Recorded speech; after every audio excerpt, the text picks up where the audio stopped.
Here we go. Here we go. What do we got? We've got Anana first up. Manchester is red says commentators also said Xerxes and Rasmus are the same. Crazy. Absolutely crazy, isn't it? I've got the wrong thing here. Right, I'm ready to go. Player ratings. And we're going to go with Anana. I'll give him a 6.5. Yeah, so that's good. I agree. So your average score is 6.5. I agree. I agree with that one. I think that you could give him a 6 if you wanted to. You're lying if you're going to give him a 7. But I think a 6.5 is probably about right. Made a good save from their shot from the edge of the box. I would say, actually, just it doesn't really matter tonight, but set pieces, they won a lot. We had a lot of set pieces and we did nothing with them. They had a lot of set pieces and won a lot of front post headers. So we've still got a lot to work on. We were fucking terrible at them last year. So there's still a lot to work on. You could give him a 7. I think that's slightly generous. I'd give him a 6.5. Mazraoui, for me, I'd give him a 7. I agree with that. I thought that to come into a game 2 days after signing for Manchester United, a challenging game at Old Trafford, I think that I was very impressed with how he performed and didn't put a foot wrong. And it might get forgotten because it was the first game of the season, but I think that there was a point in the game when, quite early on, Fulham got in down our right-hand side. He cut it back, and I was like, I've seen this movie before. Midfielders coming at us in waves, and Mazraoui just got in there and made what was a goal-changing tackle. I thought it was brilliant. So I think you've got to give credit to a player that's only been here for 2 days who plays that amounts of minutes, and he looked comfortable. Look, I hope that continues, because if it does, we've made a very, very good signing for a very, very good price. You give him 7.1, 7 for me. I can't give 7.1s. Martinez, to be honest with you today, I'd probably give Martinez a 6. Maybe a 6.5. Actually, 6.5. We've won the game. I think that for me, Martinez is, probably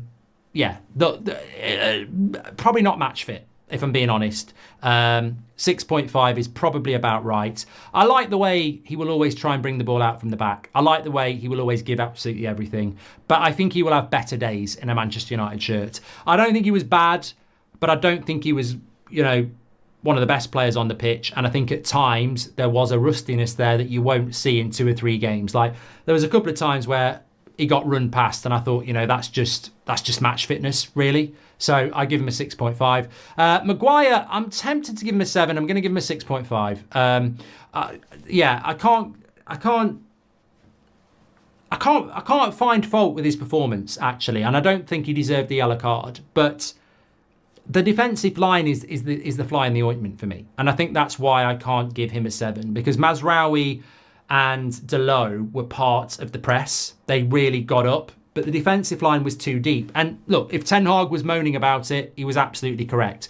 I'm not about to give 2 centre-backs 7 out of 10 when the defensive line is that deep, because either you acknowledge part of the problem with that performance, or you ignore it and pretend that the solution's already on the pitch. The solution's not on the pitch. That defensive line is too low. They did a good job, but you're ignoring the high line if you're going to give them 7s, in my opinion. So 6.5, Maguire had a good game. 6.5, Martinez had a good game. But that defensive line was shockingly low. And it's got to be higher up the pitch. And we're either going to... Are we trying to be better this year? Or are we trying to just go, individually a good game? Like, we've got to look at where the issues are. And if we play that deep against Brighton next week, we're inviting pressure away from home, we'll get slaughtered. Dalot for me gets a 7. 6? I thought Dalot was a 7. I love doing the player ratings. 6? I thought Dalot was a 7. I really did. I thought that filling in at left back again ain't easy. I thought that, he put a tremendous amount of work in, and again, he was massively part of the press as well. I thought the fullbacks were really important. I said it before the game. Maybe it was subtle to some people. I thought it was obvious, but maybe it wasn't. The amount of work the fullbacks did to support that press was really, really important. And the amount of running you've got to do in that system as a fullback, I think Delo was a 7 for me, because I actually think they were part of the positive press that we were trying to do, whereas Martinez and Maguire were just dropping off a little bit, and I didn't like that. Casemiro for me, it's a difficult one with Casemiro, because I think in the final third, he's a massive threat. And I think in the defensive area, he's a liability. But he grew into the game. He was better in the second half. So I'd probably give him a 7. I nearly went 6.5, but he was involved in a lot in the final third. And that pass to Bruno, that's an assist. And it's a brilliant assist. He can't, that pass was just unbelievable. And I think Casemiro at the moment, in the final third, is really, really good. Defensively, there was a few times where he's just not on the screen tracking back. There was points in the second half, and I'll argue this with anybody. There's a point in the second half where they end up with a 5v2. And the people who are trying to run back, I think, are Mainu and Martinez. And Casemiro's not even there. And that's the problem. We can lie to ourselves, but his legs are gone. And as a number 6, that's going to be problematic. It will still be. But I'd still give him a 7. I thought, the quality's still there. But I definitely think we need to acknowledge that we need this 6 to come in, because we're going to need...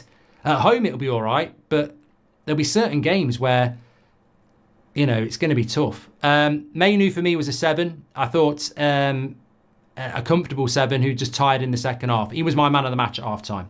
At half-time, Mainu was my man of the match. The amount of high recoveries he made was incredible. I just think he ran out of steam.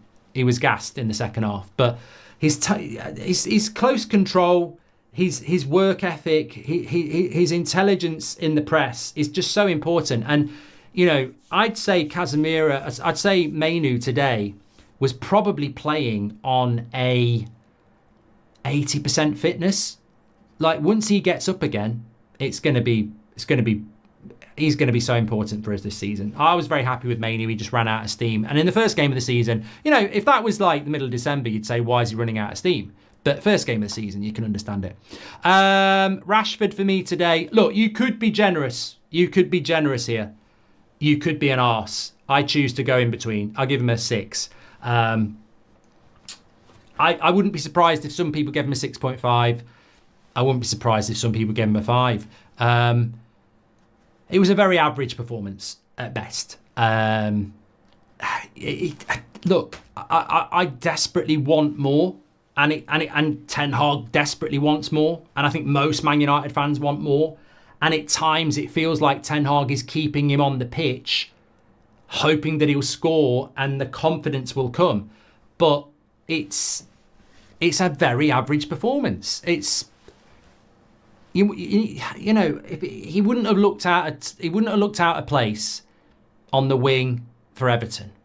It was like, we're Manchester United. We do need more than that. Is it another stepping stone for match fitness? It could be. Mainu ran out of steam. So you can say that. But if that is a performance from Marcus Rashford that justifies a 7 or a 6.5, then we really are in trouble. We need more than that. And look, can I just say as well, it's Mason Mount next. Ahmad ain't getting any higher either. So I said it at half-time, I'll say it again.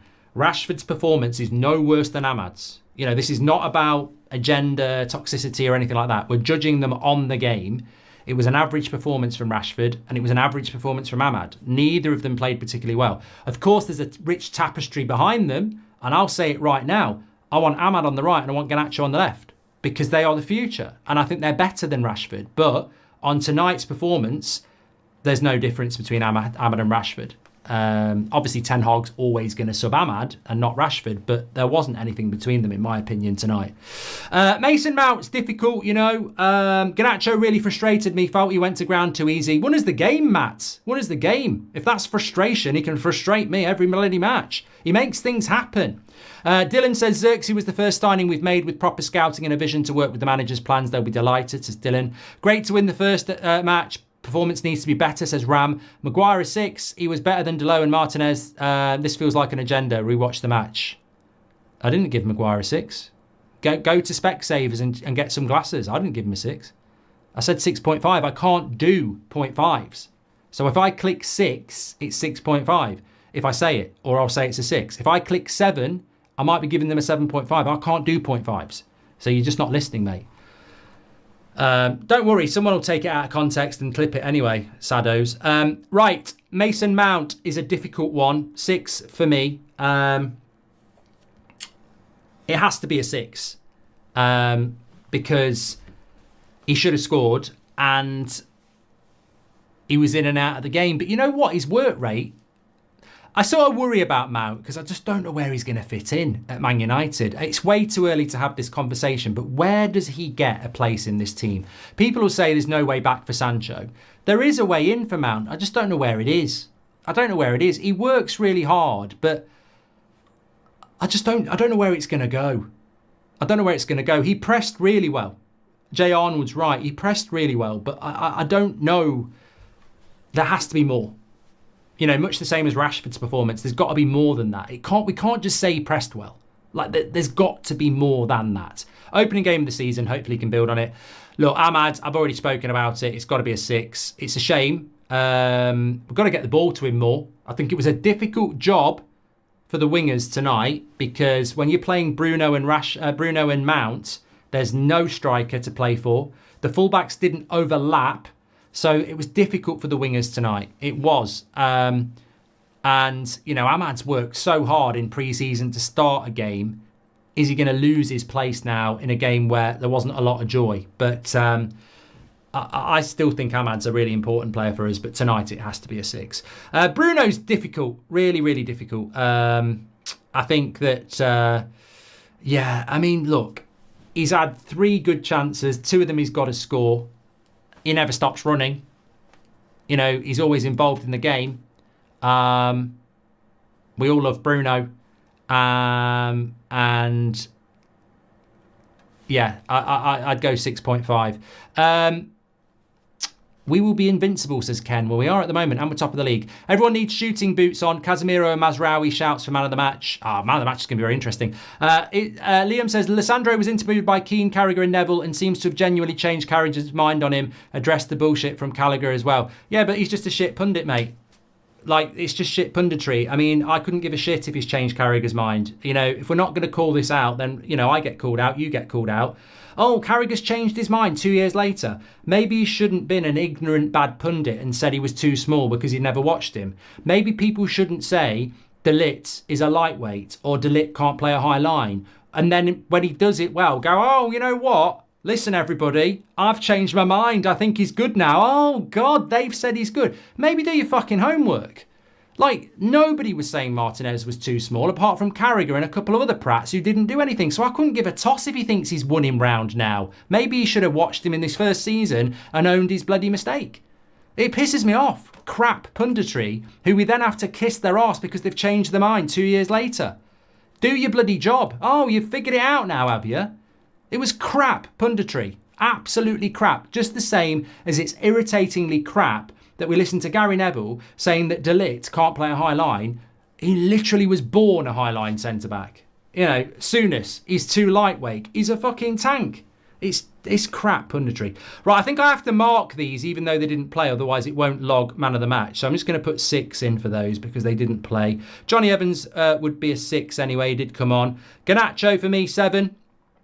Came on, created the goal, makes things happen. How you can give Garnacho a 5.9. Is Garnacho now one of those Player FC things where there's some knobhead out there spreading hate about Garnacho? How do you give Garnacho a 5.9? He's won you the fucking game, you mugs. So now, creative players have to be 100% accurate with everything they do. Do you know what a flair player is? They make things happen. They might miss an open goal. They might not get a free kick. But they make things happen. He's won us the game with that cross. And he's getting a 5.9. Fucking hell. I despair. I absolutely despair. So Garnacho's got a lower score than Ahmad and Rashford. And Mount. Fucking hell. Garnacho a strong 6. He's just won us the fucking game, mate. Oh, God. Get me out of here. McTominay 6. Xerxes 7. Lovely goal. Lovely goal. I might shock a few people here, actually. My man of the match is Xerxes. You know why Xerxes is my man of the match? Because I still see that finish and I don't know how he did it. And if he doesn't do it, it's 0-0. Where is the other chance in that game? The only reason Garnacho gets that chance is because we're winning 1-0 and Fulham have gone for it. If he doesn't score that goal, we don't win that game. And that finish, every time you watch it, you think something else happens. It's just brilliant. Brilliant finish. And it's quality. He's my man of the match because he's the match winner. It's a wonder goal. He won us the game. If he doesn't do that, we don't win the game. So 3 points, calmness, bit of momentum, a game we have to win, all because of Xerxes' finish and Garnacho's cross. So for me, he is my man of the match. There's no doubt about that. 100% man of the match. Delit 6. Anthony didn't come on 6. And the manager tonight, I would say, 1 minute here. Getting hot. Fan forum after this.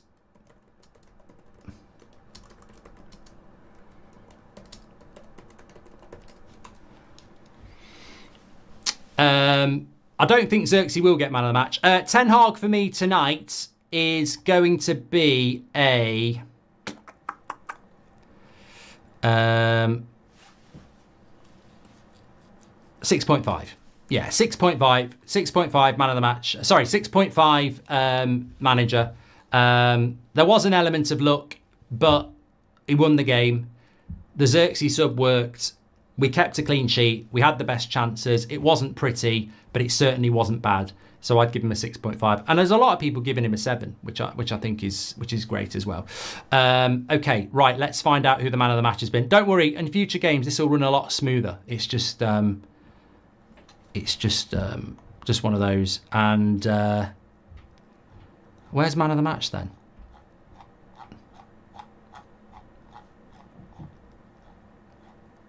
Man of the match. There you go. Wow. It worked. Bloody worked. Joshua Xerxes is man of the match. There we go. 50% of you voted for Xerxes. So, bada bing, bada boom. Joshua Xerxes is man of the match. 50% of the vote for Xerxes. Casemiro was in second place with 18% of the vote. And in third place was Harry Maguire with 9%. So there you go. Very, very, very clever people in the chat. I didn't think I was going to give it to Xerxes. I've got to be honest. I didn't think I was going to give it to him until I actually got to talking about him. And I just thought what a great finish it was. And it's a match-winning match-winning goal as well. Yeah, look, always controversial, the player ratings, but there you go.